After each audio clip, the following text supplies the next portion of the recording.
Dios por sus vidas. Gracias a Dios por el pastor Diego Felipe. Tanta falta hacía esto.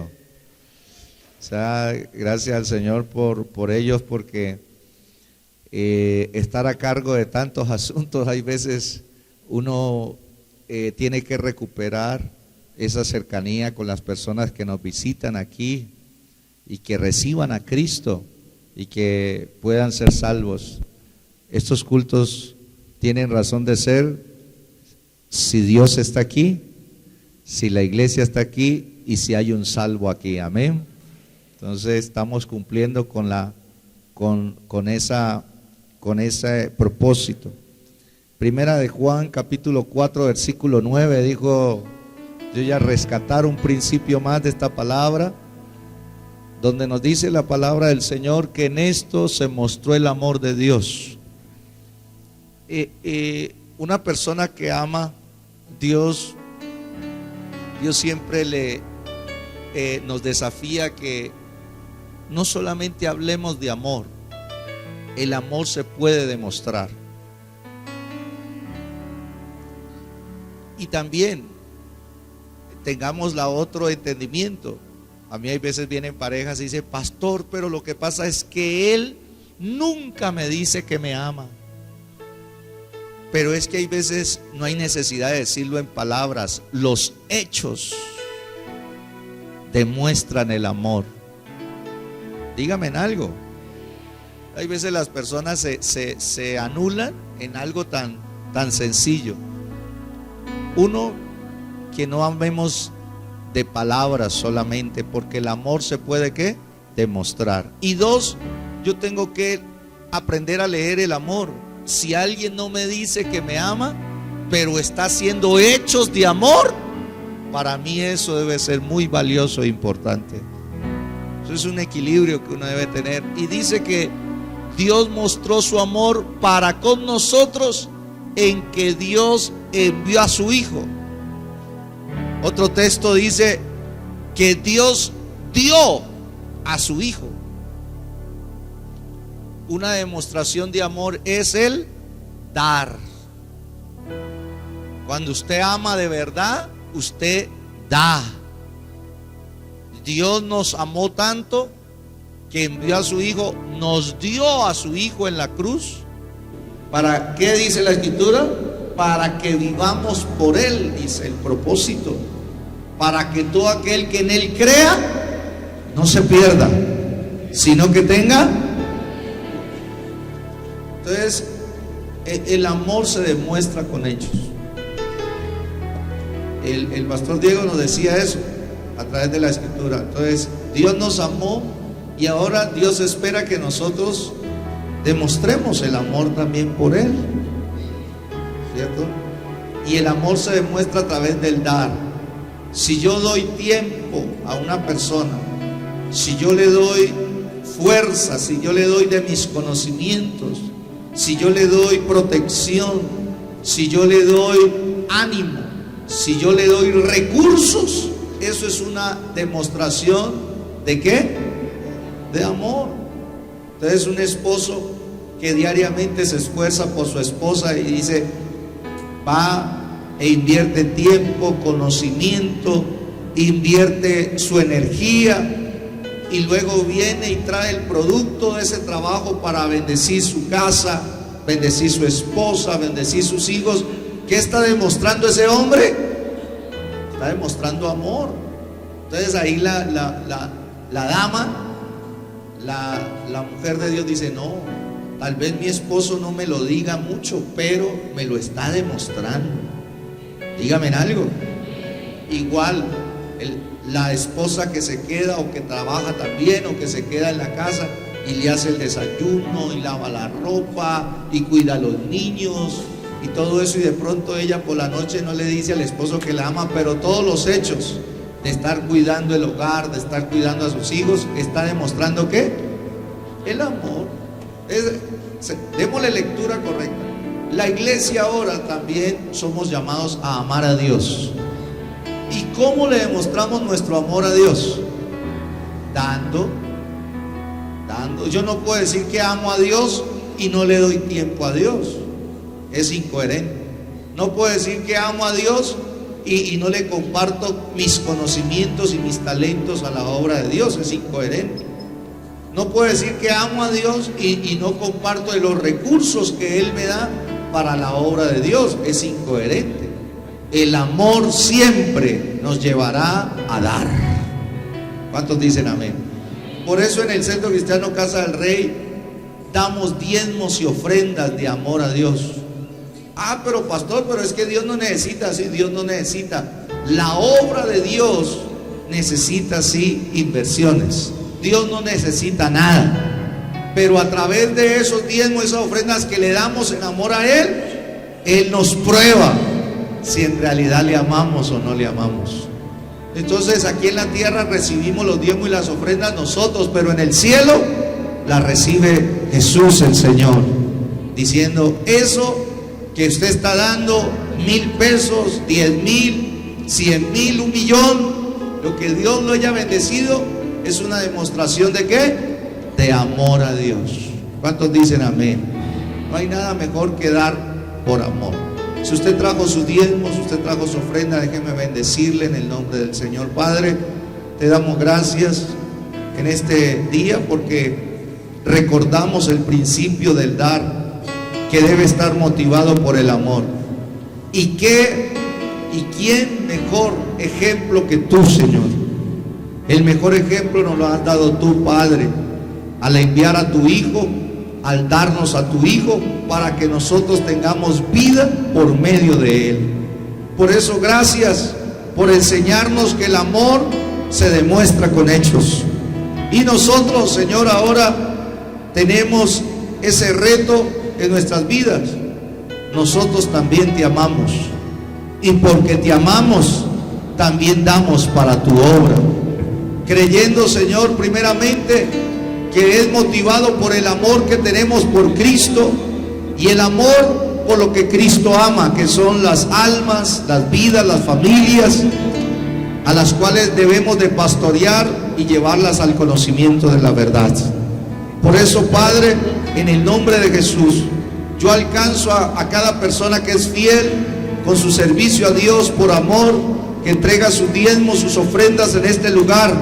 Te pido, Señor, que sobre ellos venga esa cobertura de amor, esa cobertura de protección, esa cobertura de, amado Dios, de poder, para que ellos sigan generando, sigan dando fruto, sigan siendo productivos, y de esta manera ellos conozcan tu amor y puedan demostrar el amor que te tienen a ti. Dando es como se recibe. Por eso te damos gracias en el nombre de Jesús. La iglesia dice: démosle un aplauso al Señor. Y si usted trajo su diezmo, su ofrenda, colóquelo acá adelante, deposítelo en las manos del Señor, sabiendo que de Él viene la cosecha, de Él viene la recompensa y de Él viene la abundancia en Cristo Jesús. Si acaso se me olvida, si acaso se me escapa,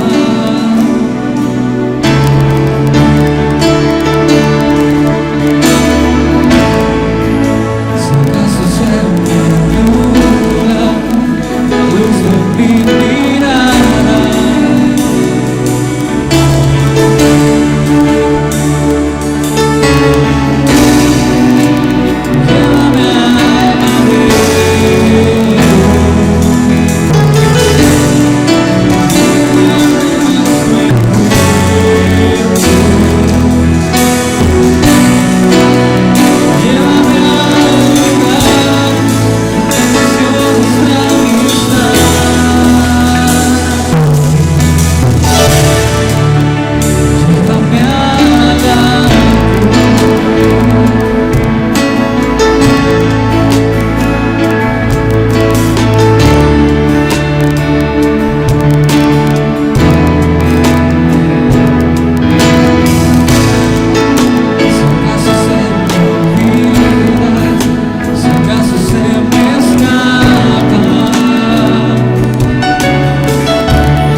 el Señor nos está llevando a que la iglesia, todos y cada uno de nosotros aprendamos a orar, ¿no? ¿Cuántos quieren aprender a orar? Aprender a orar es clave. Y estamos hablando de la oración eficaz. La oración eficaz es aquella que se origina en Dios, pasa por nuestras vidas, nos hace orar y va a Dios, y de Dios viene la respuesta. Una oración eficaz, hemos estado dicho que nos lleva a tener una sólida comunión con Dios, que sea real Dios para nosotros, que nuestras oraciones no sean vacías, superficiales, sino que la oración eficaz es aquella que nos lleva a tener una relación sólida con Dios, una comunión muy sólida con Él. Y la oración eficaz hemos dicho también que produce cambios en la persona que la hace. Una persona que aprende a orar, cambia. ¿Usted quiere cambiar? Aprenda a orar. Porque cuando uno aprende a orar y hace la oración eficaz, vienen cambios a nuestro corazón y a nuestra mente. Es una bendición orar. Y además de eso, hemos dicho de que la oración eficaz trae respuestas sobrenaturales. Mientras mejor aprendas a orar, más respuestas de Dios verás en tu vida. Más respuestas de Dios verás en tu familia. ¿Lo creen? Entonces un día Jesús, dice la palabra en Lucas 11:1, que Él estaba con sus discípulos, y cuando Él estaba, dice, aconteció que estaba Jesús orando. ¿Qué estaba haciendo Jesús? El Señor estaba orando en un lugar, y cuando terminó, uno de sus discípulos le dijo, parece ser que los discípulos miraban a Jesús cuando oraba. Y claro, yo sí creo, ese Pedro, como era de dinámico y de metido, entre eso estaba Pedro, estaba Lucas, estaba Marcos, y Jesús iba a orar y oraba, y ellos lo estaban mirando. Y dice que cuando Él terminó de orar, uno de sus discípulos le dijo, Señor, ¿qué le pidió? Enséñanos a qué, a orar. Y eso es importante porque nosotros como hijos de Dios tenemos que pedirle a Dios que nos enseñe a orar. Que nos enseñe a orar. Y en ese trabajo de la oración ellos vieron de que Jesús, la comunión que tuvo Jesús como hijo de Dios con el Padre fue de plenitud. Jesús se deleitaba en comunión con su Padre. Las oraciones de Jesús no eran repetitivas, no eran sin sentido, no eran superficiales. Las oraciones de Jesús eran dinámicas, eran vivas, tenían una consistencia. Y entonces los discípulos vieron que Jesús tenía esa vida de oración con Él. Y además, Jesús cuando oraba, cosas grandes ocurrían. Cuando Jesús pedía algo al Padre, el Padre inmediatamente, ¡pum!, estaba ahí para responder. Y en la Escritura están muchos ejemplos de la oración que hizo Jesús que hoy vamos a recordar. Pero para ello hemos estado mirando esa oración eficaz. ¿Cuál es la estructura de una oración que verdaderamente trae respuestas de Dios? Y hemos estado mirando entonces Efesios 3, del versículo 14 al 21, donde nos dice así, el apóstol Pablo nos dice a nosotros los creyentes, dice, por esta causa, ¿doblo qué? Doblo mis rodillas ante el Padre. ¿Ante quién doblaba sus rodillas? Ante el Padre de nuestro Señor Jesucristo. Y luego dice, de quien toma nombre toda familia ¿En dónde? En los cielos. ¿Y dónde más? Y aquí en la tierra. Y luego dice la escritura, para que les dé conforme a sus riquezas, a las riquezas de su gloria. Primero, el ser fortalecidos con poder. ¿Cuántos necesitan fortaleza? Está hablando, lo primero que pide el apóstol ahí es que seamos fortalecidos con poder en el hombre interior por su espíritu. 2, dice, para que habite Cristo por la fe en nuestros corazones. ¿Que habite quién? Cristo. El Jesucristo resucitado en forma espiritual habite en tu corazón, y que ya no vivas tú, sino que Cristo viva a través de ti. Eso es lo que está pidiendo el apóstol. 3, dice, a fin de que arraigados y cimentados en amor, sigamos, sean plenamente capaces de comprender con todos los santos cuál sea la anchura, la longitud y la profundidad y la altura, y de conocer el amor de ¿quién? La tercera oración que está haciendo Pablo ahí es que todos nosotros comprendamos la grandeza del amor de Cristo. Y tiene un resultado, un objetivo final, que dice este versículo 19, que excede a todo conocimiento, y finalmente dice, para que sean llenos. ¿Para que sean llenos de qué? De toda, wow, para que sean llenos de toda la plenitud de Dios. Ahí hay una secuencia de una oración, ¿no? Y él termina diciendo el versículo 20 y 21 así, dice, y aquel, oh, me gusta esto, que es poderoso. ¿Ustedes saben quién es? Y aquel que es poderoso, oído, para hacer todas, ¿cuántas? Todas las cosas, mucho más abundantemente de lo que pedimos o entendemos, según el poder que actúa en nosotros.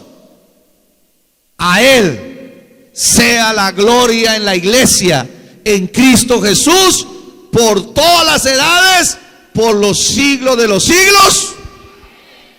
¿Cuántos le dan un aplauso al Señor por eso? Amén. Una oración eficaz. Ya vi 3 puntos de la estructura de una oración eficaz el día jueves. Si usted quiere, búsquenos en YouTube, ahí se puede desatrasar. Hoy voy a ver la 4. Y oído a esto, para orar eficazmente hay que usar el título más íntimo que tenemos con Dios. ¿Cuál es ese título? ¿Cuál es ese título? Padre. Padre. El apóstol Pablo dice, yo doblo mis rodillas ante el Padre de nuestro Señor Jesucristo. Note que Pablo no usó otro título. Pablo era un teólogo de alto nivel. Pablo conocía los títulos de Dios. Pero cada vez que usted lo ve orando, no se refiere a Dios como rey, no se refiere a Dios como creador, no se refiere a Dios como el Todopoderoso, sino que Pablo, cada vez que es inundado por el Espíritu a dejar una oración registrada en la Sagrada Escritura, dice, yo doblo mis rodillas ante el Padre. Y eso tiene, hermano, una explicación muy poderosa. Primero que todo, Padre es el mismo nombre que Jesús siempre empleó en la oración y que enseñó a sus discípulos. Cuando usted ve orando a Jesús, Jesús siempre oró al Padre.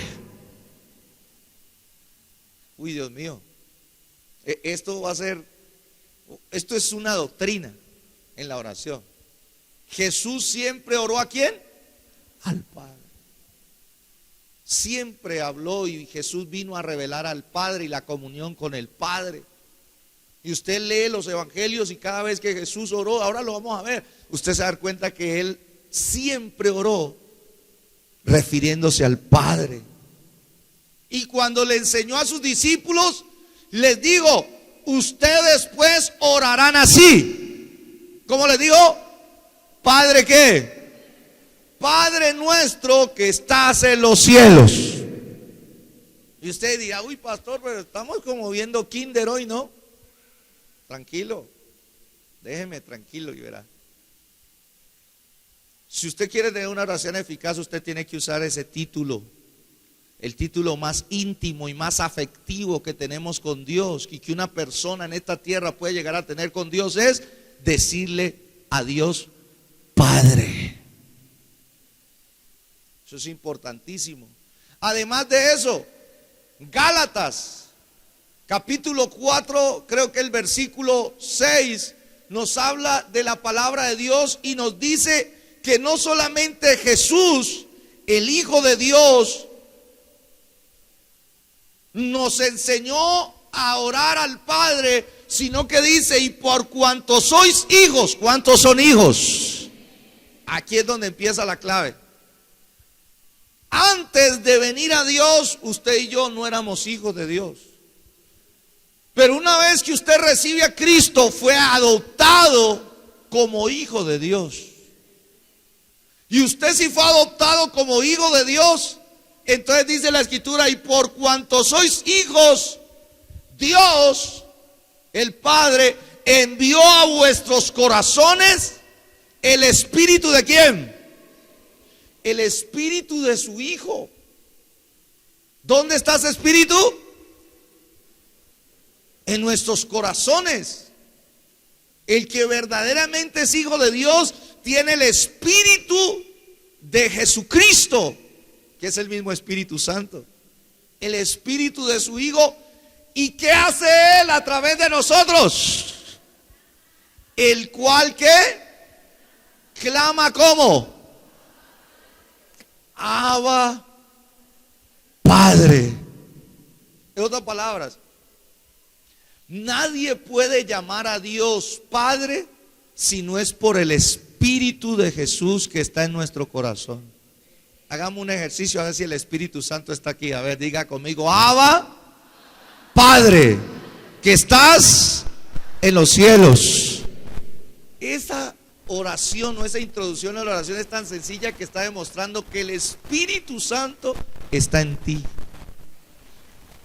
Si usted toma una persona que no conoce a Cristo, una persona que no conoce a Dios, y le va a decir usted cómo ora, usted se va a dar cuenta que su oración no tiene esa estructura.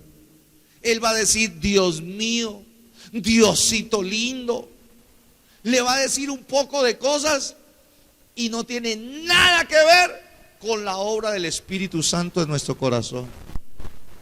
Por eso hay que aprender a orar al Padre. Ahora bien, miremos lo que dice un ejemplo poderosísimo que está en Lucas capítulo 22 versículo 42. Dice la palabra de Dios, leamos del 41 para que usted mire un poquito más del contexto. Dice, y él se apartó de ellos a distancia como de un tiro de piedra, y puesto de rodillas oró. ¿De quién está hablando ahí? De Jesús. Jesús está en Getsemaní. Jesús está en el monte de los olivos, está en Getsemaní. ¿Se acuerdan de esa escena? Antes de la cruz está Getsemaní. Y entonces Jesús fue impulsado por el Señor para ir a orar, y dice la Escritura que se puso de rodillas y oró. Miremos la oración. Mire lo que dice la oración, diciendo: Padre, si quieres,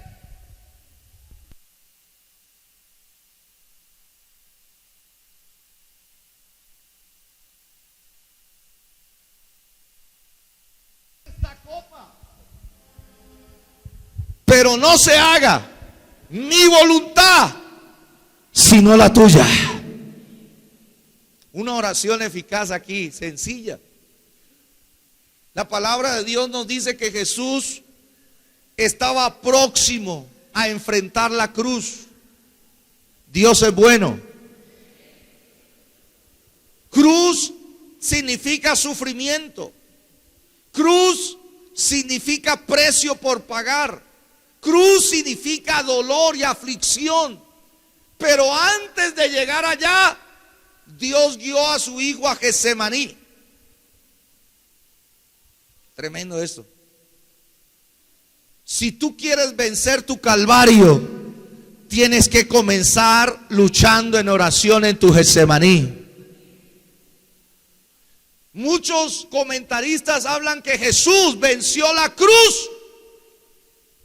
Jesús venció el sufrimiento de la cruz, el calvario de la cruz.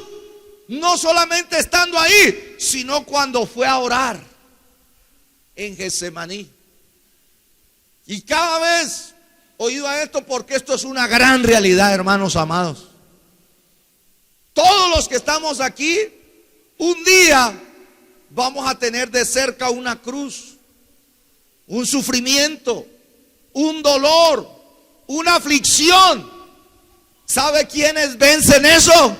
Los que están dispuestos a hacer la oración eficaz y decirle: Padre, yo vengo a buscarte, vengo a colocar mi vida, a rendirla a tus pies. Señor, si tu voluntad es protegerme de esa cruz, Señor, protégeme. Pero si tu voluntad es que yo pase por esa cruz, fortaléceme y dame la victoria. Y así como Jesús en Getsemaní oró, enfrentó la cruz, pero dice la palabra que Cristo no se quedó en esa cruz, Cristo no se quedó en el sufrimiento, Cristo no se quedó en el dolor. Él sí estuvo muerto, pero al tercer día su Padre lo levantó de entre los muertos, lo resucitó, lo sanó, lo restauró, lo levantó, lo glorificó, y ahora está sentado a la diestra de Dios, gobernando sobre los cielos y sobre la tierra. ¿Cuántos dicen amén?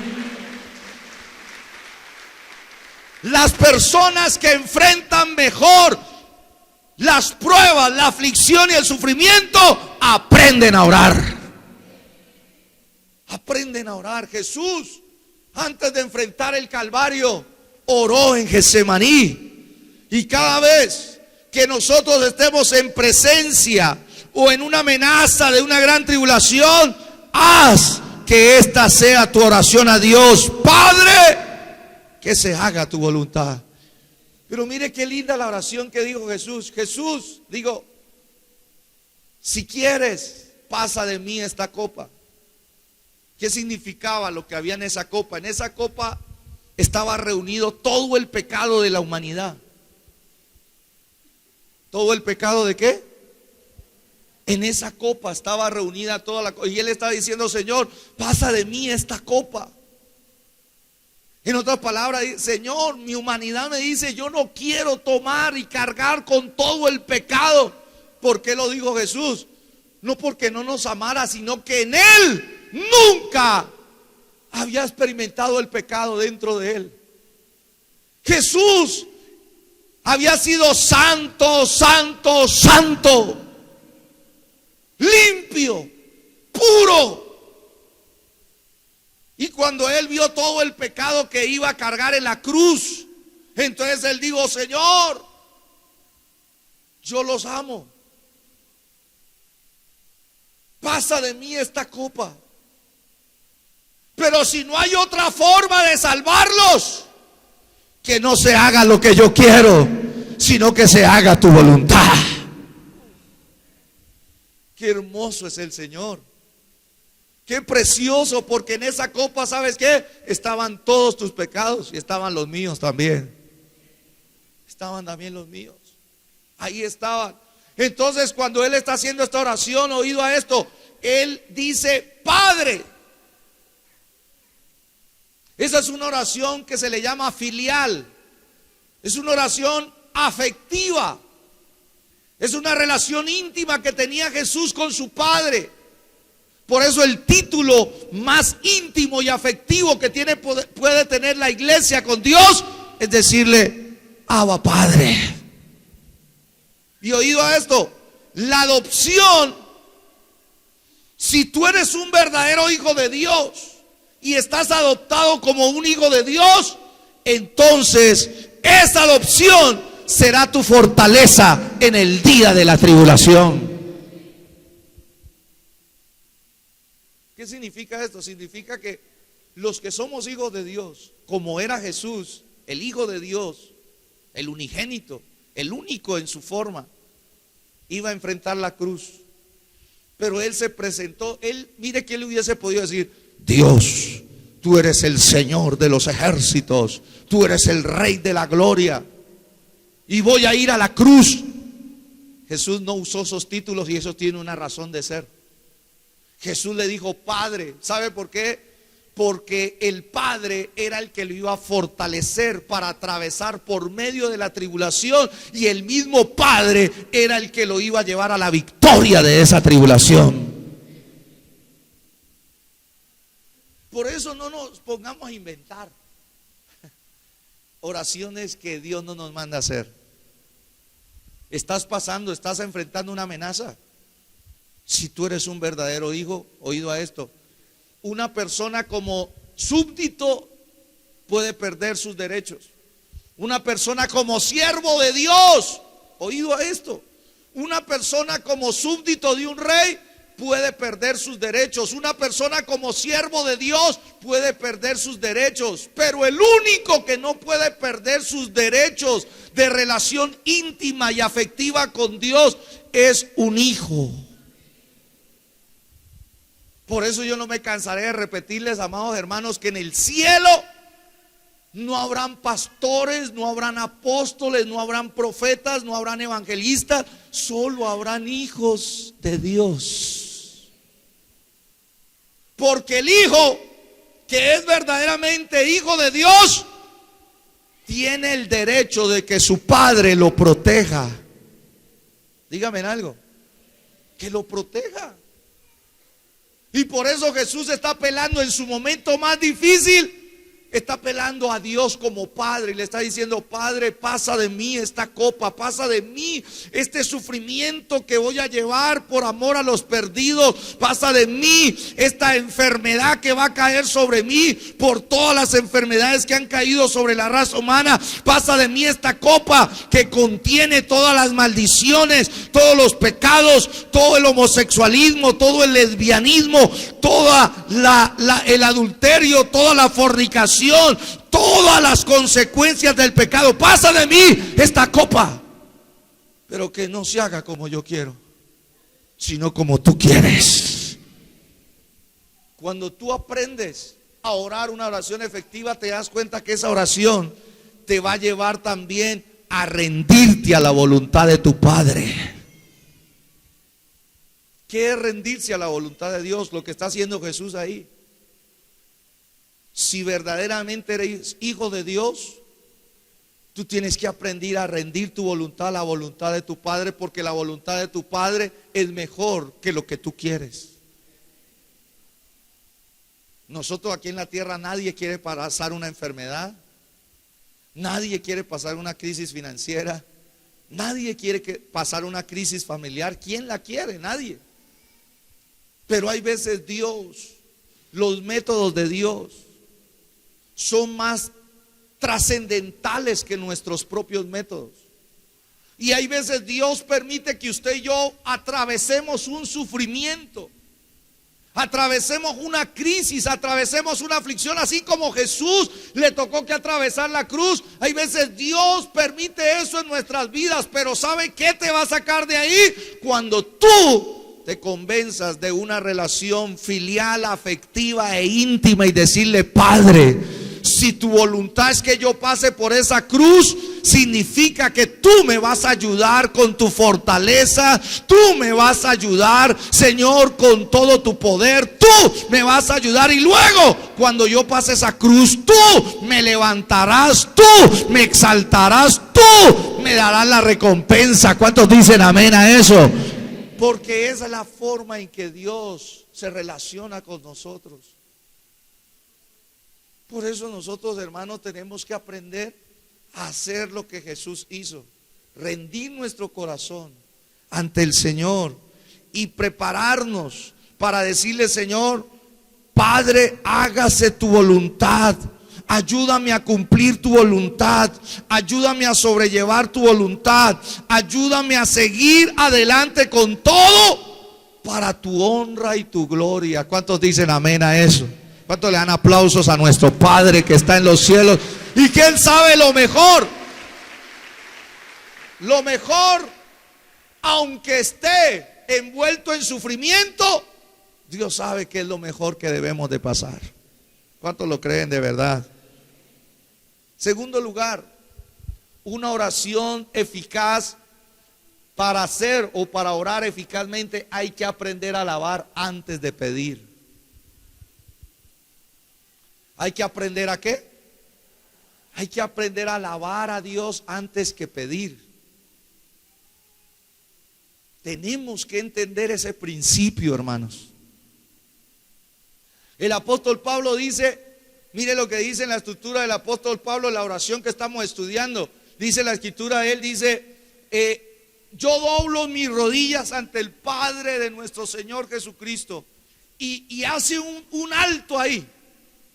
Hace un alto antes de pedir. Y suelta esta palabra y dice: de quien toma nombre toda familia en los cielos y en la tierra. ¿Sabe qué significa esa expresión? Esa expresión significa lo siguiente: Padre, todo en los cielos y en la tierra fue creado por ti, y por causa tuya todo existe en los cielos y en la tierra. Eso es una ¿qué? Una alabanza para Dios. ¿Sabe qué significa esa expresión? Significa: todo en los cielos y en la tierra está bajo tu poder soberano. Wow. Le está diciendo al Padre al cual yo le voy a pedir, es un Padre que tiene el poder soberano en los cielos y también aquí en nuestro planeta Tierra. En otras palabras, Él es el que domina, Él es el que gobierna, Él es el que tiene el control, y por lo tanto mi confianza está en Él. A Dios, antes de pedirle, hay que alabarlo. Está diciendo: todo en los cielos y en la tierra está bajo el poder soberano de Dios. Y habla exclusivamente de la familia de Dios. ¿Cuál es la familia de Dios? ¿Cuál es la familia de Dios? La iglesia, los hijos de Dios. Y entonces está hablando tanto de la iglesia, que ya está triunfante en su presencia. Entre ellos está el hermano Jaime. Ya está triunfante él allá. Él es un creyente triunfante porque ya está en el cielo con Dios. Dígame en algo. ¿Sí? Los que ya partieron, mi abuela, una creyente triunfante, ya partió. Y dice entonces el apóstol con esto: Señor, mi Padre es el que tiene el poder soberano sobre todos aquellos, la iglesia triunfante que ya está en la presencia de Dios, pero también sobre la iglesia militante que todavía estamos aquí en la tierra. ¿Cuántos de esos hay aquí en la tierra? ¿Es oído? Eso es importantísimo, esta palabra. Antes de pedir hay que alabar a Dios y saber quién es nuestro Padre. Él tiene el dominio en los cielos y en la tierra. Y así como Él le cumplió las promesas a todos los que ya están delante de Él, también nos cumplirá sus promesas a todos los que estamos caminando en esta tierra. Y entonces él luego, cuando ya dice así, entonces él dice: ya que tienes todo el poder en el cielo y en la tierra, entonces, Señor, yo sé que tú nos puedes dar, uno, fortalecer con tu poder nuestro hombre interior. Dos, nos puedes dar a comprender el grande amor de Cristo. Tres, nos puede hacer habitar de Cristo en nuestro corazón. Y cuatro, finalmente, llenarnos de su plenitud, porque Él tiene dominio en los cielos y en la tierra. ¿Cuántos dicen amén? ¿Cuántos le dan aplausos a ese Dios que tiene todo el dominio en los cielos y en la tierra? Él está colocando a Dios y lo está engrandeciendo, lo está alabando. Mire que Jesús también hacía eso. Por eso Jesús, cuando enseñó la oración, dijo: ustedes pues orarán así: Padre nuestro que estás en los cielos. E inmediatamente no pasa la petición, sino que dice: santificado sea tu nombre. ¿Qué significa santificar el nombre de Dios? Alabarlo, engrandecerlo, reconocerlo, su grandeza. ¿Cuántos dicen amén? Y cuando usted haga eso, entonces dice ahí sí, pida: Señor, así como en los cielos, que se haga tu voluntad, venga tu reino, danos el pan nuestro, perdónanos, líbranos del mal. ¿Y cómo termina la oración? Con alabanza, porque tuyo es el reino, tuyo es el poder y tuya es la gloria. Tenemos que aprender a orar según lo que está en la Sagrada Escritura, porque si aprendemos a hacer la oración eficaz, más respuestas sobrenaturales vamos a ver en nuestra vida. ¿Sabe qué dijo Jesús en Lucas también? Él estaba en un momento así de gozo, y dice el versículo 21, pero leamos desde el versículo 20, pongámoslo el 20, dice: Jesús había contratado a 70 obreros, y a estos 70 obreros les había enviado a una comisión, y cuando ellos volvieron, le dieron el informe a Jesús y le dijeron a Jesús: nosotros fuimos y la gente se salvó, nosotros fuimos en tu nombre y los espíritus malignos se nos sujetaban. Y vinieron y le dieron un informe. Entonces Jesús los detuvo y le dijo: espérense en un momento, aquí es donde vamos. Pero no os regocijéis de que los espíritus se os sujetan, sino regocijaos de que vuestros nombres están escritos en los cielos. Y cuando Jesús les dice eso, en el versículo 21 inmediatamente entró un gozo en el corazón del Señor, y dice así: en aquella misma hora Jesús se regocijó en el Espíritu y dijo, ¿qué dijo? Yo te alabo, oh Padre, Señor del cielo y de la tierra. Dice: porque escondiste estas cosas de los sabios y entendidos, escondiste de todos aquellos que se creen la última Coca-Cola del desierto, escondiste el evangelio de aquellos que no tienen en cuenta a Dios, escondiste la salvación de aquellos que no les interesa.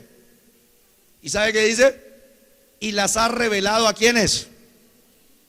¿Y las has revelado a quiénes? A los niños. Sí, dice él, Padre, porque así te agradó. Tremendo Dios. ¿Sabe qué está diciendo Jesús aquí? Está diciendo, oído a esto, hay 4 cosas que Dios escondió para las personas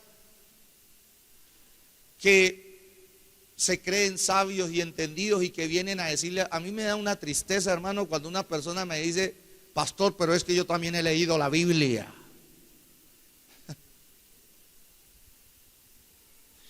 De ahí ya veo la arrogancia de una persona. Pero es que yo he leído en la Biblia.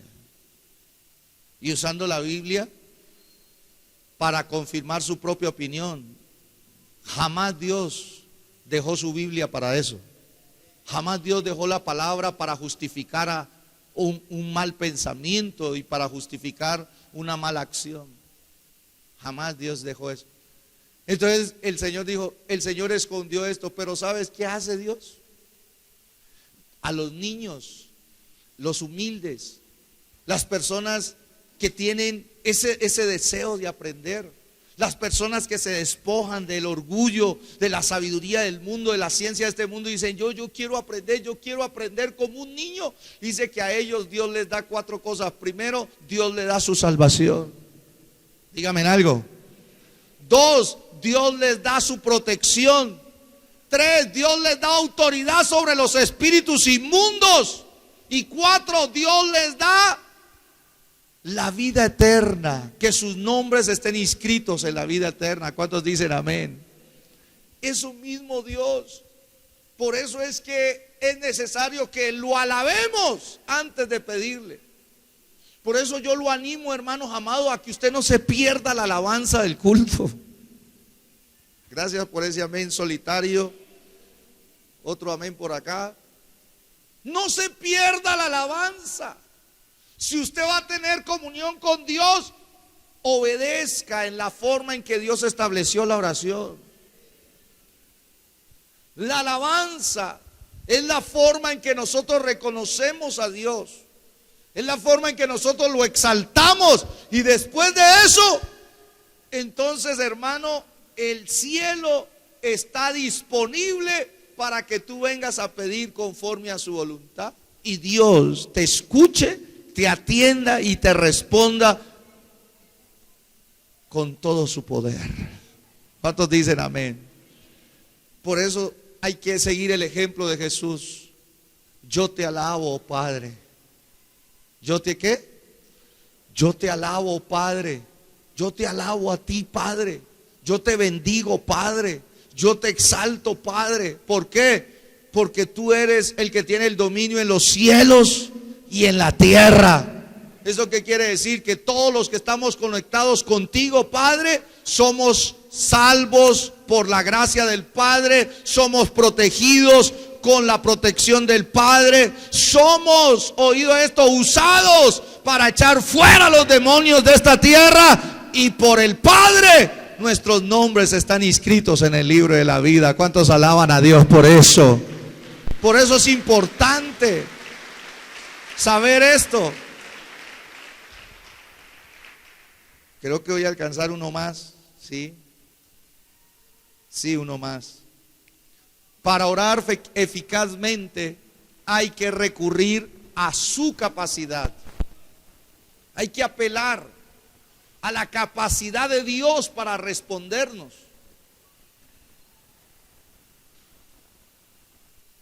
Tenemos que, hoy que Dios nos ayude a quebrantar esto. Pero mire cómo pide el apóstol Pablo, que es una estructura espiritual en la oración. Nos dice lo siguiente: una vez que él ya dice, yo doblo mis rodillas ante el Padre de nuestro Señor Jesucristo, de quien toma nombre toda familia que está en los cielos y en la tierra. Una vez de eso dice, para que les dé, mire esta frase, conforme a las riquezas de su gloria. ¿Qué significa eso? Conforme a las riquezas de su gloria. Pablo está apuntando directamente a la capacidad que tiene Dios para responder lo que Él le va a pedir.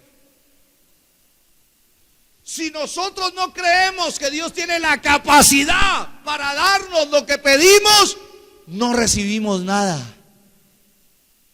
Y por eso Él le dice, Señor, dales conforme a las riquezas de tu gloria. ¿Qué significa esto? Significa lo siguiente. Primero, dar de acuerdo a su riqueza significa que nos dé no según nuestra necesidad, sino según su generosidad. Vaya teniendo en cuenta estos conceptos. 2, dar de acuerdo a su riqueza significa que Dios, wow, esto tiene que aprendérselo hoy y ojalá nunca se le olvida. Dios siempre da más de lo que pedimos y esperamos. Ese es mi Dios. Yo no sé cuántos tienen un Dios así. Entonces, Él está diciendo, el mismo texto, cuando Él finaliza en Efesios 3:20 lo dice, ¿cierto? Por eso es que Él finaliza cerrando así, cerrando. Uno se da cuenta la sabiduría que hay en esta oración, hermano, para que uno le responda a Dios una oración. Porque Pablo empieza diciendo, Señor, dales conforme a las riquezas de tu gloria. ¿Y sabe cómo finaliza la oración? A aquel que es poderoso para hacer todas las cosas mucho más abundantemente de lo que pedimos o entendemos, según el poder que actúa en nosotros. Él está cerrando y dice, miren, ¿quieren saber cuál es la verdadera clave? Tú tienes que aprender a creer que tu Dios, tu Padre, es capaz de darte mucho más de lo que estás pidiendo. Ese es un desafío a nuestra fe. Que tu Padre tiene la capacidad de darte mucho más de lo que estás necesitando. ¿Sí? Entonces aquí podemos ilustrarlo. Yo sé que la otra vez tocamos este punto hablando de las riquezas inescrutables de Cristo, pero traigámoslo otra vez aquí. ¿Qué es dar conforme a las riquezas de la gloria de Dios? Es como si una persona necesitara una donación y esa persona dice, va a un multimillonario y le dice, mire, necesito para mi fundación 200,000 pesos, porque con esos 200,000 pesos voy a cubrir una necesidad. Y entonces el multimillonario, si él da, puede dar de dos formas. Uno, según la necesidad del que le está pidiendo, y dice, listo, 200,000 pesos. Entonces coge un chequecito y le da 200,000 pesos y le dije, tenga, esa es su necesidad. Y el otro se va bendecido. Pero si el multimillonario da conforme a sus riquezas, viene el que le pide la donación y dice, mire, necesito 200,000. Entonces el que da conforme a sus riquezas, como él es multimillonario, él saca un cheque y en vez de dar 200,000 le escribe 500 millones de pesos y le dice, tenga. Entonces cuando el otro mira así dice, uy, pero yo no pedí tanto. Eso mismo pasa con el Padre. Nosotros hay veces somos demasiado, llamémoslo así, nos falta aprender a orar. Padre, la gente viene y le dice, Señor, yo necesito salvación. Y sabe que Dios dice, listo, yo te puedo dar salvación, pero también te puedo dar vida eterna, te puedo dar paz, te puedo dar amor, te puedo dar gracia, te puedo dar poder, te puedo dar sabiduría. Dígame en algo. Dios, nuestro Padre, nos da más abundantemente de lo que pedimos y entendemos. Esa es la actitud con la que yo debo ir a orar a mi Padre. Esa es la actitud de fe con la que yo debo ir a orar y decirle, Padre, yo sé que tú me puedes dar conforme a tus riquezas, así como tu multimillonario. Señor, puede ser que yo necesite 200,000 pesitos de amor, 200,000 pesitos de paz, pero como tú no me das conforme a mi necesidad, sino conforme a tus riquezas, yo sé que del cielo tú puedes enviar un cheque, Padre Celestial, de 500 millones de amor, de 500 millones de paz, de 500 millones de gracia, de 500 millones de sabiduría, porque tú siempre me darás más abundantemente de lo que pido y entiendo. Si va a ser para Dios, déselo más fuerte. Si es para Dios, diga, ese es mi Padre. Ese es nuestro Dios. En Lucas capítulo 23 aparece una escena similar, linda. Aparece una escena extraordinaria de donde dos personas hicieron oraciones.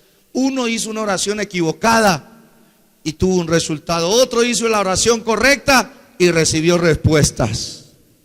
Yo le doy gracias a Dios y yo quiero que usted crea eso. Si Dios está interesado en enseñarte a orar, es porque van a venir mayores respuestas en este año. Van a venir respuestas que no habían venido en años anteriores. En este año las vas a ver en el nombre de Jesús. ¿Por qué? Porque sometemos nuestro espíritu en obediencia a hacer la oración como Dios quiere que la hagamos. Entonces, ¿qué dice? Leamos ahora Jesús está en la cruz. ¿Sí? ¿Jesús en dónde está ahora? Y recuerde que al lado de Jesús pusieron ¿a cuántos? 2 ladrones. Y ahora Jesús está en la cruz. Ya ha sido lastimado, ya ha sido abofeteado, ya ha sido lacerado, ya está colgado con esos clavos en la cruz, ya tiene la corona de espinas en la cruz y está ahí Jesús, soportando todo el pecado tuyo y mío, porque Él tomó nuestro lugar. Y cuando Él está ahí, dice, y uno de los malhechores que estaban colgados, ¿qué hacía? Le injuriaba, diciendo, mire la oración injuriosa. ¿Sabían ustedes que esto todavía se ve? Una oración injuriosa. ¿Y qué le decía? Si tú eres, mire cómo dice, si tú eres el Cristo, ¿qué ven ustedes ahí? Arrogancia, ¿qué más? Porque mire lo que está preguntando, si tú eres. Incredulidad, hay duda, no cree en la capacidad de aquel que está ahí, no cree, porque mire lo que le está diciendo, si tú eres el Cristo, mire lo que le dice, sálvate a ti mismo y luego sálvanos a nosotros. Entonces, ¿qué vemos? Así hay todavía oraciones que llegan al trono de Dios. Oraciones, ¿sí? Que lastimosamente se hacen en forma de duda. Si tú eres todopoderoso, si tú eres grande, espérate un momento, ¿con quién estás tratando? No le pongas duda. ¿Sí? Y Él está diciendo así, mire, Él está diciendo esa forma de prepotencia, esa altanería. Es más, ahí vemos una exigencia, si tú eres el Cristo, sálvate. Hermanos, si hay una cosa que no debemos hacer con Dios es exigirle hacer algo. Tenemos que, hablábamos el jueves, hermano, no seamos igualados. Gracias por ese amén humilde. Hay gente que se acerca a Dios y le exige, sálvalos, sáname. Espérate un momento. Porque Dios sabe si es una actitud de clamor, de autoridad, o si Dios sabe si es que le estás dando una orden a Dios. Una cosa es el clamor, que nosotros levantamos nuestra voz y le decimos, Señor, por favor, sálvalo, por favor, sánalo, ten misericordia, toca su vida. Estamos hablando en una actitud de humildad, de ruego. Pero otra cosa muy diferente es, no, Señor, sí, sálvalo, o si no me voy de la iglesia, sáname, o si no vuelvo a servirte. Espérate un momento, ¿quién estás pensando que es Dios? Y esta oración que está haciendo aquí, claro, cierto, fue de altanería, de exigencia, de irreverencia, además sin creer en la capacidad del Señor. Él está diciendo ahí, si no te puedes salvar a ti mismo, ¿cómo nos vas a salvar a nosotros? Porque recuerde que Jesús está, hermano, derramando toda su sangre ahí.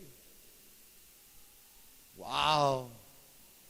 Jesús está más quebrantado que ellos dos, su cuerpo partido y molido. Y entonces el tipo le dice, si no eres capaz ni de salvarte a ti, no tienes ni la capacidad ni el poder para salvar, ¿qué nos vas a salvar a nosotros? Resultado de su oración. ¿Cuál es el resultado? Muerte y condenación eterna. Entonces, por favor, no minimice el estudio que estamos haciendo, porque tus oraciones tienen que ver con resultados. Y los resultados tienen que ver, oído a esto, con salvación y destino eterno. Si yo no aprendo a hacer la oración eficaz como este se murió y ahí mismo se fue para el infierno. Pero miremos la otra. Mire lo que sucedió el versículo 40. Respondiendo el otro, claro, el otro está también ahí escuchando la oración, y le respondió diciendo: Dios es soberano. Jesús no tuvo necesidad de hablarle a ese semejante, ni le respondió nada. Jesús no fue, sino el otro ladrón que estaba ahí. Dios lo hizo hablar y le dio una enseñanza doctrinal de último momento. ¿Y sabe qué le dijo? Le dijo lo siguiente: respondiendo el otro, le reprendió diciendo: ¿ni aún temes tú a Dios? ¿Cómo trató este ladrón a Jesús? Otra vez. ¿Cómo trató este ladrón a Jesús? Como Dios. Pero ¿cómo Dios va a estar en una cruz? ¿Cómo Dios va a estar sangrando? ¿Cómo Dios va a estar con una corona de espinas? ¿Y sabe qué está diciendo? Este hombre recibió una revelación de la gracia de Dios. Estando a punto de morir, Dios le mostró que ese ser que estaba en esa cruz no era cualquiera, era Dios hecho carne, y que estaba haciendo una obra redentora a favor de la humanidad. Y dice: ¿ni aún temes tú a Dios estando en qué? En la misma condición, condenación. Tremendo. Miremos lo que dice. Colóqueme el piano ya.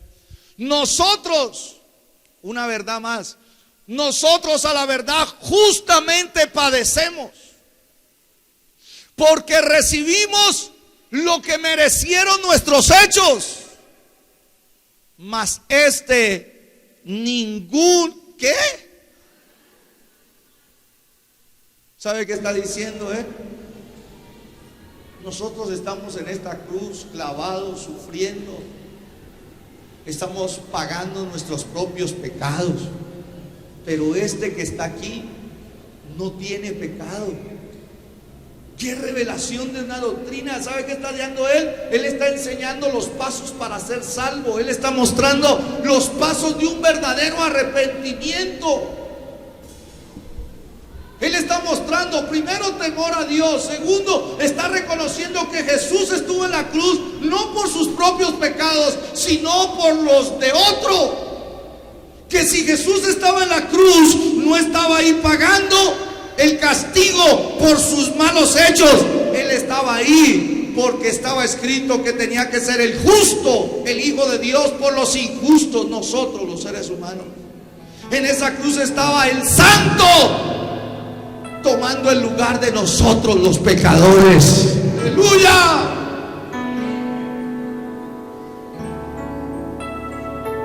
¡Qué revelación de última hora! ¡Qué revelación! Decía él: mas ningún mal hizo, versículo 42. Ahora sí, todo eso preparó para hacer la oración eficaz, estando Jesús en la cruz. ¿Y sabe qué le dice? Y dijo a Jesús. ¿Qué le dijo a Jesús? Acuérdate de mí cuando vengas en tu reino. Entonces usted ve que hay temor de Dios. Usted ve que reconoce que Jesús no es cualquiera, es el mismo Dios. Y usted ve que antes de esa oración él lo está reconociendo, lo está alabando. Prácticamente es una adoración a Dios ahí junto a la cruz. Y finalmente le dice: Señor, acuérdate de mí cuando vengas en tu reino. La oración que le hizo. ¿Qué le estaba pidiendo él? Él estaba pidiendo salvación. Y le estaba pidiendo también que, mire que parece ser que cuando era niño iba a la sinagoga. Parece ser que en una escuela dominical escuchó un mensaje de que el Mesías iba a reinar en el futuro. Parece ser que este ladrón se había descarriado. Estuvo en la escuela dominical, le enseñaron que Cristo era rey, le enseñaron que había un reino mesiánico. Y como dice la palabra, instruye al niño en su camino, porque aun cuando fuere viejo no se apartará de él. Y parece ser que a lo último, cuando ya va a pasar a la eternidad, el Espíritu de la gracia, hermano, tocó su corazón y le hizo recordar toda su escuela dominical. Y le hizo recordar y le hizo arrepentirse. Y le hizo reconocer que Jesús es el Salvador. Y le digo: acuérdate de mí cuando vengas en ¿dónde? Y miremos cuál fue la respuesta. Entonces Jesús le dijo: de cierto te digo que ¿cuándo? ¿Cuándo? Él es poderoso para darnos más abundantemente de lo que pedimos y entendemos. El ladrón, el ex ladrón arrepentido, le está diciendo: Señor, acuérdate de mí cuando vengas en tu reino. Es algo futuro. Y el Señor le está diciendo: no, hoy. ¿Cuándo? Tú tienes que saber, amado hermano, de que con Dios las cosas son ya y ahora. Son ya. Dios te quiere dar es ya.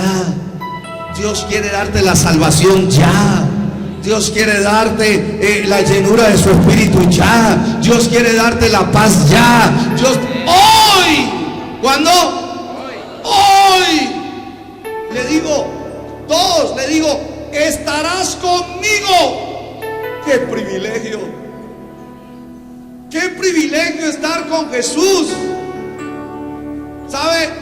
Al anterior ladrón, por su arrogancia, por su oración ineficaz, ese mismo día le tocaba que ir al infierno a verse la cara con Satanás. Porque el infierno fue preparado para el diablo y sus demonios. Y los que no reciben a Cristo como su Señor y su Salvador van para el infierno. Pero a este que se arrepintió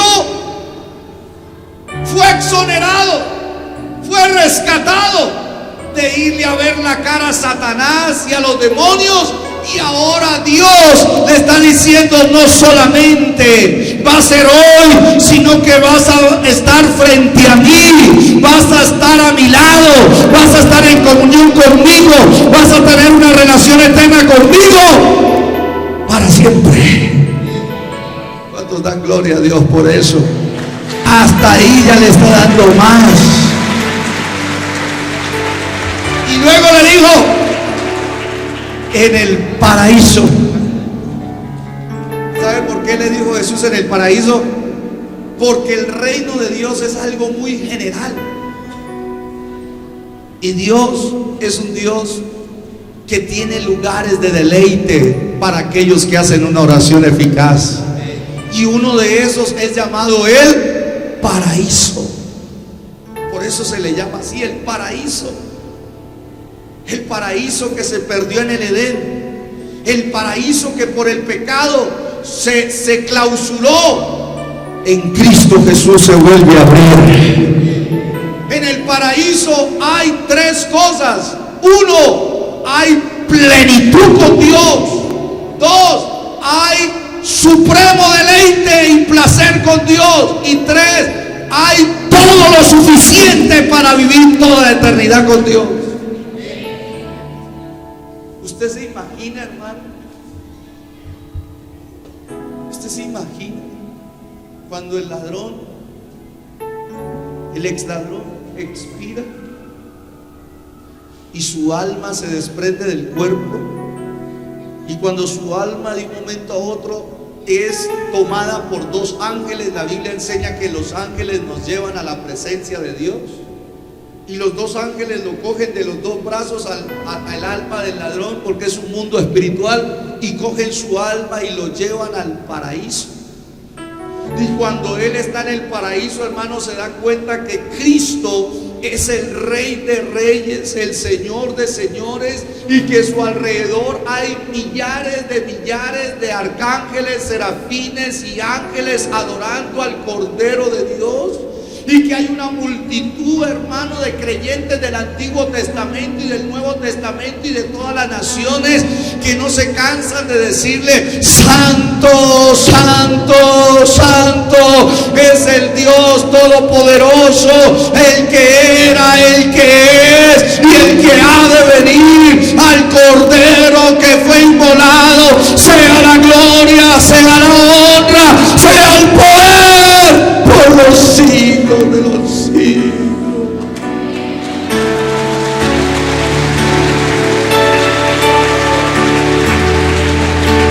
Aleluya.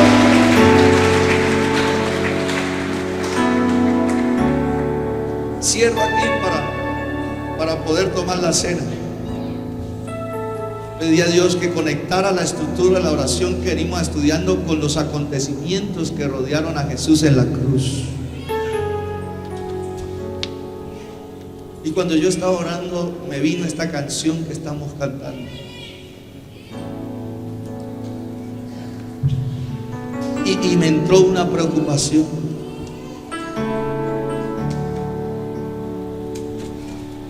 ¿Sabían ustedes que si por mí fuera solamente hablaría de la cruz de Cristo? Porque mire lo que dice esta canción.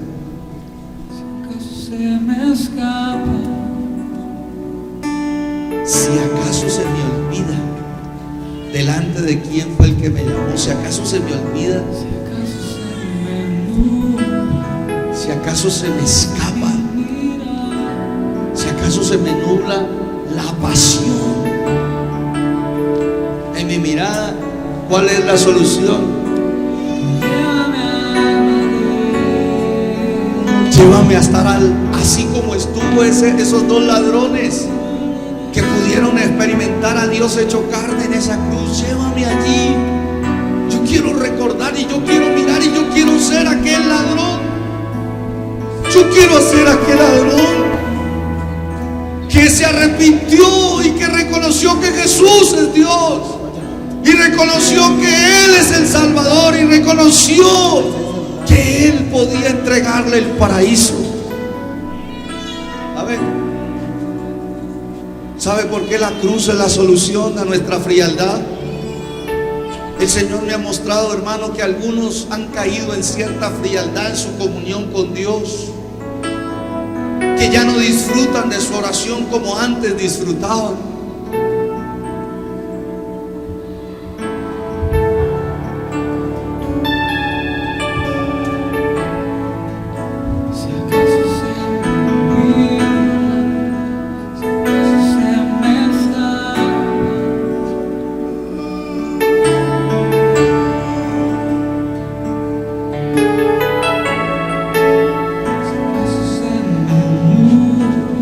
Algunos de los de aquí necesitan ser llevados a la cruz y recordar lo que ocurrió ahí, como aquel ex ladrón que pudo oler esa sangre fresca, oler ese olor a amor, oler esa pureza.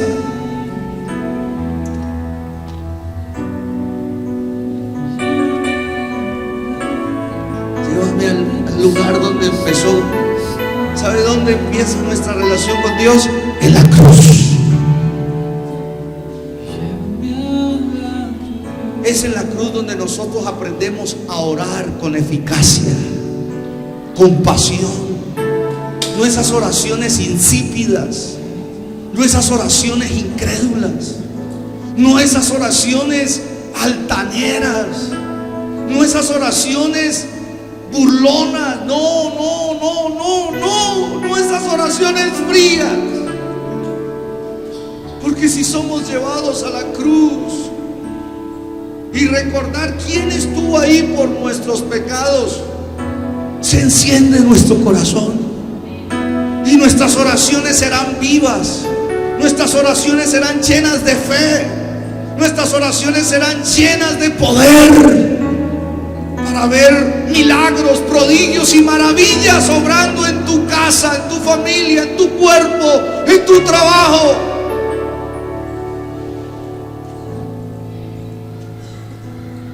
Un día, un señor, un hombre, había vivido 20 años de matrimonio con su esposa, pero había encontrado que su esposa le había sido infiel.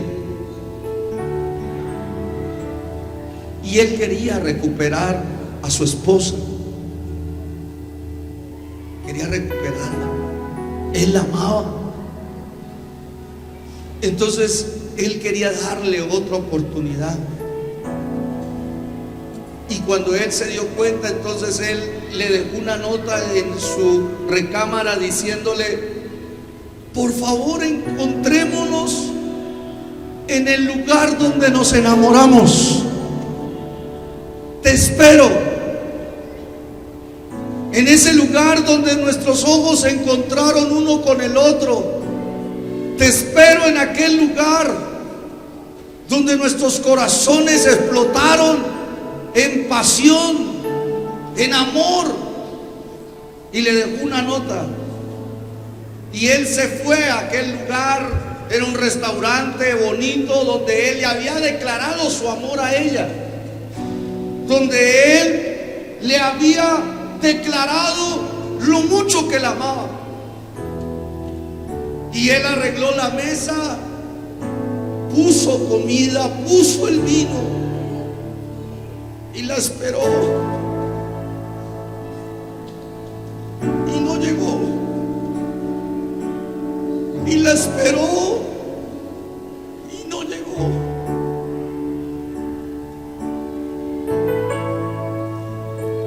Esa historia es la historia de la cena del Señor.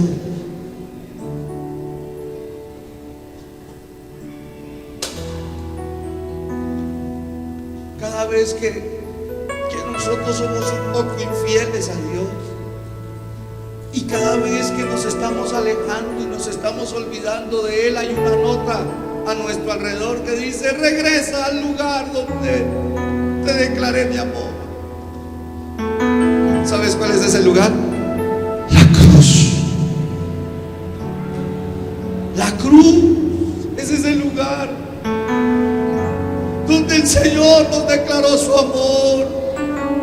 Cada gota de sangre te dice: te amo, te amo, me entregué por ti, derramé mi sangre por ti, porque te amo y porque quiero estar contigo el resto de la eternidad.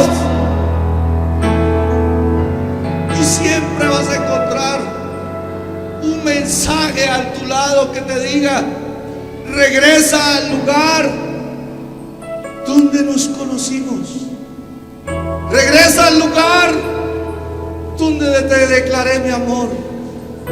Y ese lugar es el madero, la cruz del Calvario. Y para algunos les ha llegado ese mensaje,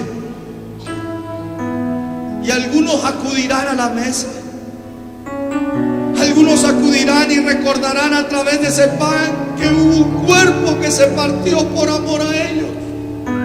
Algunos acudirán a la mesa y tomarán de la copa que representa ese vino, esa sangre derramada por nuestros pecados. Pero ¿sabe qué es lo duro? Lo duro es sabemos que habrán algunos que aunque tienen sitio para venir a la mesa, no volverán, no vendrán más, aunque todo está preparado para ellos, no regresarán. Colócate en pie.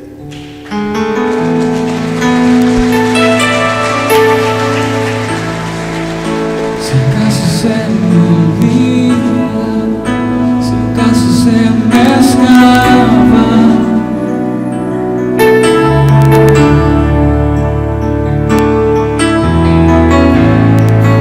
si acaso se me nubla la pasión de mi mirada,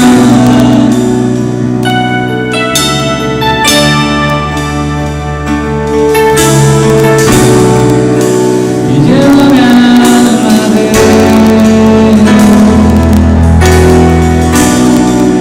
al lugar de nuestro encuentro.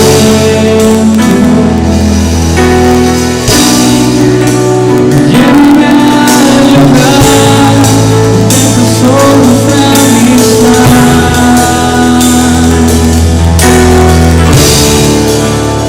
Llévame a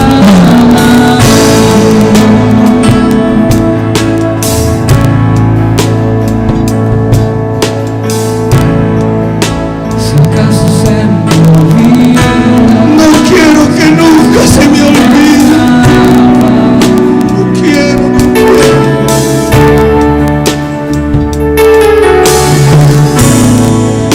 si acaso se me nubla la pasión de mi mirada, No quiero que nunca, Señor, se me olvide mi pasión por ti. llévame a Por eso llévame a la cruz una y otra vez, al lugar donde tú dejaste todo por nosotros.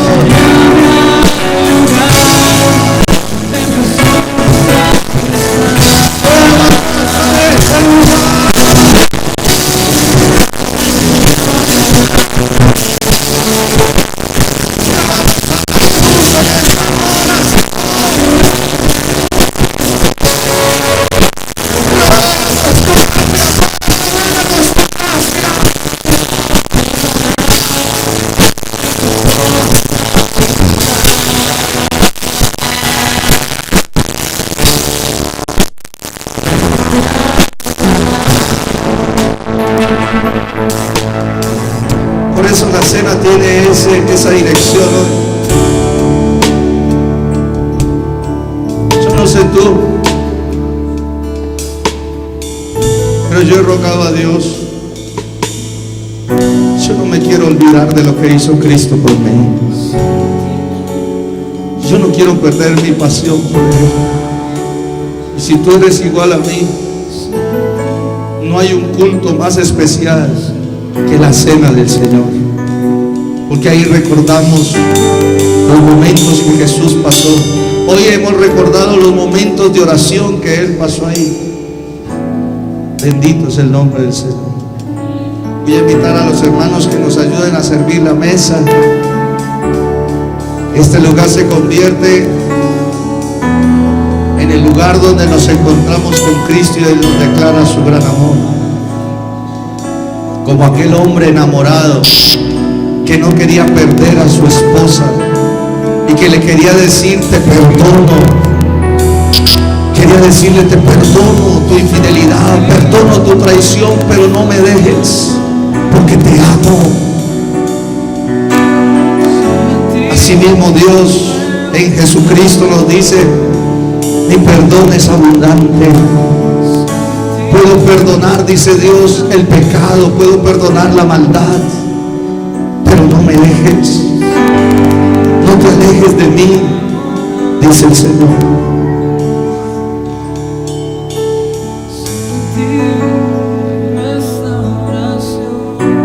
Esa parte es importante.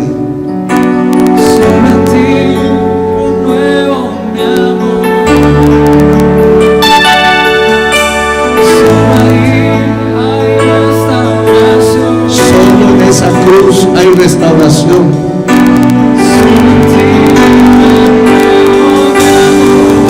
Solo ahí se renueva nuestro amor por el Señor.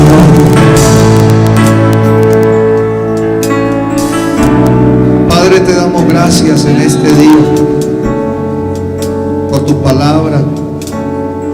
Gracias porque tú estás interesado en enseñarnos a orar y a tener comunión contigo.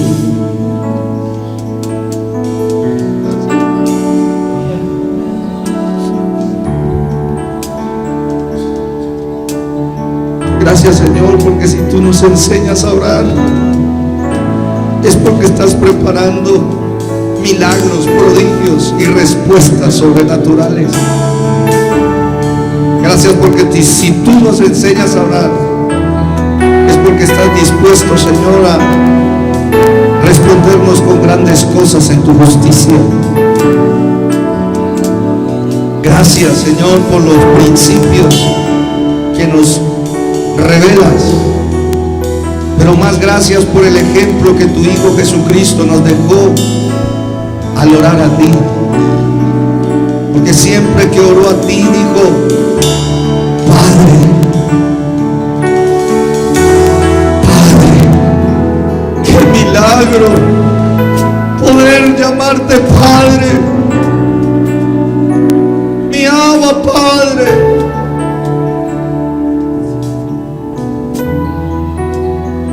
El que no era, el que estaba perdido, el que estaba condenado, ahora ha pasado a llamarte Padre. Somos tus hijos ahora. Y como Jesús oró: Padre, pasa de mí esta copa, pero que no se haga como yo quiero, sino como tú quieres.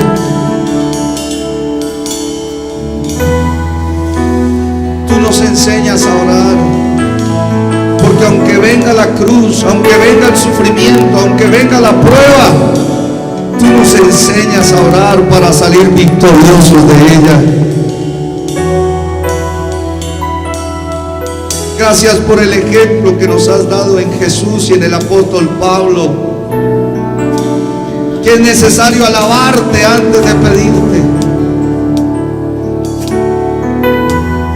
Tú eres el Padre, creador de los cielos y de la tierra.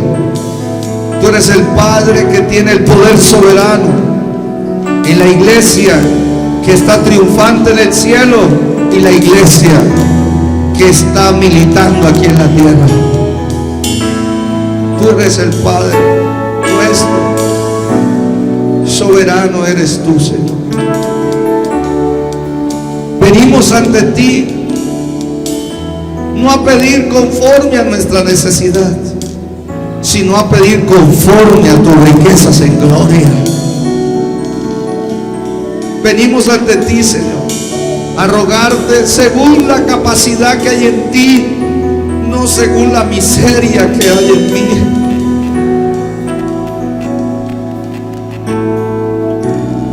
Porque tú eres aquel que es poderoso para hacer todas las cosas más abundantemente de lo que pedimos y entendemos.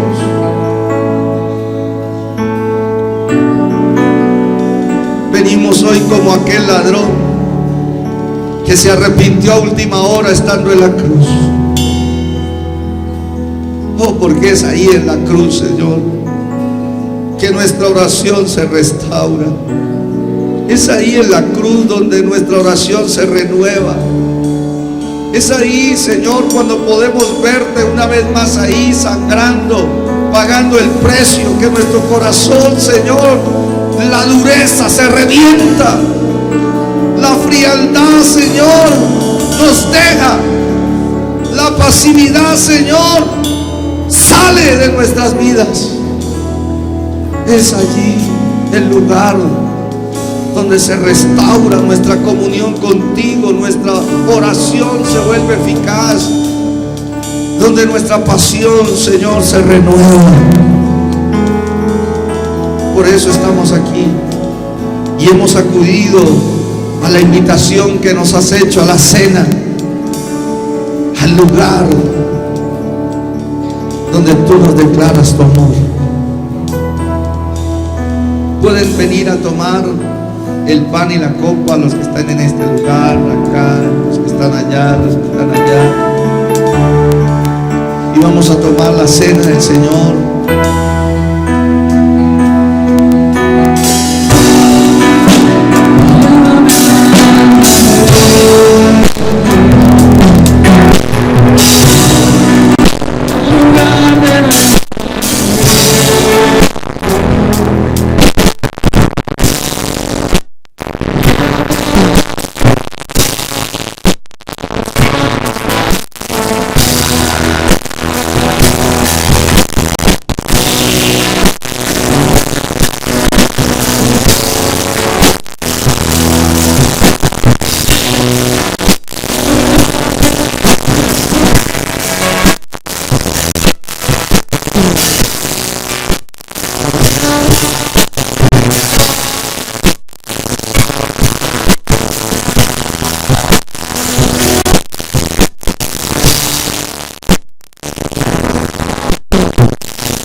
La cruz es la solución a la frialdad. La cruz, Cristo en la cruz es la solución a la frialdad, a la falta de pasión, a la falta de oración. Cuando el Señor nos muestra su cruz, el precio que Él pagó por nosotros, su Espíritu hace una obra en nuestros corazones.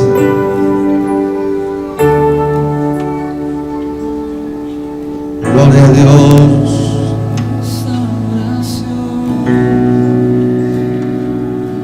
Allí hay. Hoy es un día para renovar nuestro amor en Él.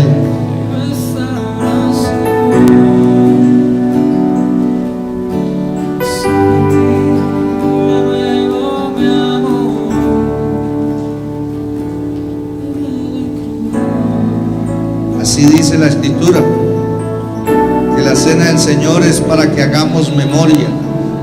Quiere decir para que no nos olvidemos del gran amor que el Señor nos tiene. Amén. Por eso la cena es especial, es espiritual.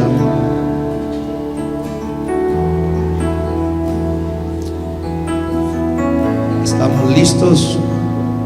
Tomemos el pan y demos gracias al Señor. Dígale: Padre, te damos gracias por el pan que representa el cuerpo partido de Jesús en la cruz.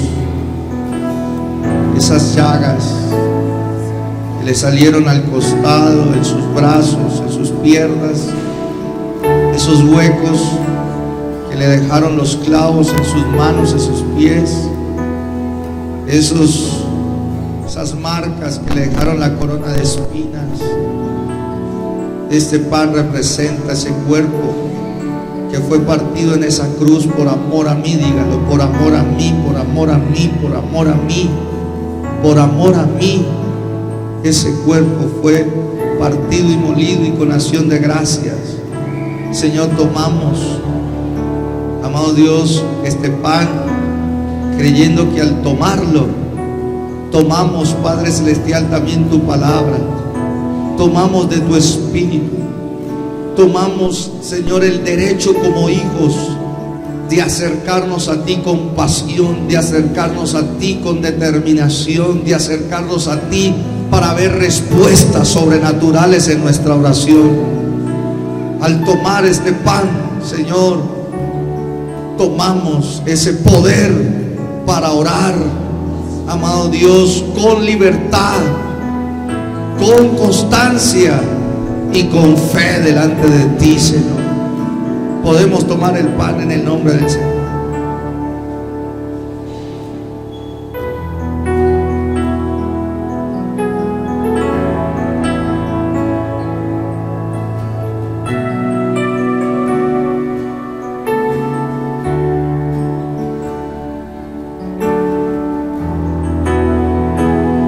Asimismo tomamos la copa que representa la sangre de Jesús.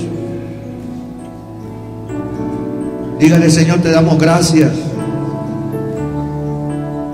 por esta copa que representa la sangre derramada por mí. Diga: al tomar esta copa, recuerdo, Señor, cada gota de tu sangre que salía de tu costado, que salía de tus piernas, de tus brazos, de tu rostro. Con esta copa, Señor, recuerdo tu amor eterno. Me has amado con amor eterno y jamás lo quiero olvidar. Quiero ser de aquellos que acuda a esa cita amorosa, a ese encuentro contigo, Señor, en la cruz. Y al tomar esta copa, la sangre de Cristo, diga, me libera de toda frialdad, de toda falta de pasión por Dios. Me libera de toda, diga, de toda negligencia en tratar a Dios. Diga, en esta hora, al tomar esta copa, diga, la sangre de Jesús me llena de sabiduría de lo alto, de abundancia de salvación y el temor de Dios en mi corazón como un tesoro. Diga, la sangre de Jesús nos lleva a un nuevo nivel de oración, de comunión con Dios y de intercesión. Diga, en el nombre de Jesús la tomo. Podemos tomar la copa.